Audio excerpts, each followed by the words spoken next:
La nouvelle annonçant les permutations et nominations des bourgmestres de communes de la ville-province de Kinshasa par le gouverneur a défrayé la chronique. Tout a commencé par un arrêté qui a circulé le week-end sur les réseaux sociaux. 48 heures après, le cabinet du gouverneur a démenti l'information. Africa Tweet dit « Alors que le gouverneur Ngobila dément la nomination des bourgmestres à Kinshasa, l'UDPS a officiellement présenté ses membres nommés à la tête de communes. » Hervé Diakese ironise dans son tweet. Il écrit « Il y a des nominations qui sont comme la théorie des deux bonbons développée par Jean-Marc Kabound. L'arrêté de nomination est là, sous vos yeux, les désignés fêtés et félicités, mais on vous dit qu'il n'a jamais existé. » 48 heures après le démenti de l'hôtel de ville de Kinshasa, le vrai arrêté a été publié. À ce sujet, les internautes l'ont commenté diversement. Steve Wemby, journaliste à New York Times, s'interroge comment un parti présidentiel avec de juristes intelligents peut célébrer en public la nomination de leurs membres par un décret anticonstitutionnel.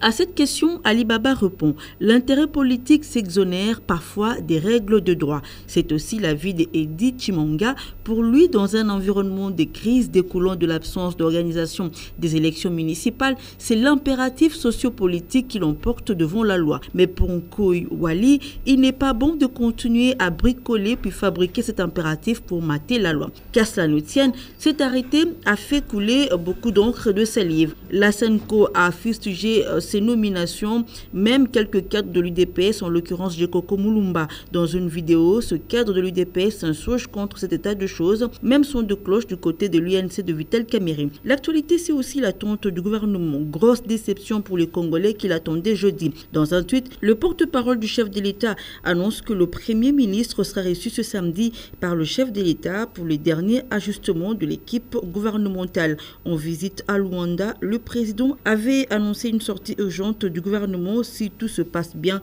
avait-il précisé. Et sur les réseaux sociaux, on a vu les photos de la mise en place du car et dispositif de reportage RTNC. Il semble qu'un direct est prévu à partir de Mongalema. C'est de là peut-être que sortira la fumée blanche. Et on va terminer par cette nouvelle. Le média en ligne Kassinfo annonce que l'ancien ministre provincial des Finances, Guy Matondo, a été transféré en prison pour détournement.